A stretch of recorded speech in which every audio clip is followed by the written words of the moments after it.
kabataan na aking lupang sinilangan. Aware tayong malaman ang nangyayari sa ating bansa. At malaman nyo ang takbo at gawain ng nasa taas. Kung tama ba ang ginagawa nila sa atin o nagpapayaman lang na hindi sa kanila. Sa loob ng gobyerno, nakatago ang lahat. Proyekto na tayo makikinabang sa pag-apak. Kalsada, tulay, ano pa mang paraan para tayo makausad sa anumang kalamidad. Ngunit bakit? Anong nangyari sa inyong ginagawa? Binubulsa ang pera para lang sa kanila, habang tayo'y hirap na hirap kumita ng pera.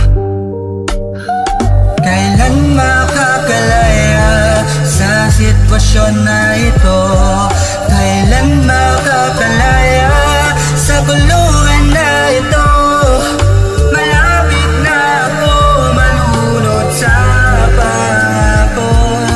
Hindi tinutupad kundi kinukura ko. Sa tingin nila, patatago ang katotohanan na hindi sila ang may kasalanan kung bumaha. Pamahal nyo ang sarili natin na bansa, ay dapat sabihin ang katotohanan sa madla. Kung saan napupunta ang pera na pinaghirapan ng bawat mamamayan, kung saan tama pinaglalagyan o sa bulsa pinakapalan. Hanggang noon, hanggang ngayon, hindi makapaniwala sa nangyari na yun. Paano ayusin at titigas sa mga ulo ng taong yun? Ayoko na makinig, ayoko na magpatalo sa mga sinasabi mo. Mga pangako na bigla na naglaho, na para bang si Thanos na naging abo. O ano, sarap ng buhay nyo habang kami sa trabaho nagdihingalo.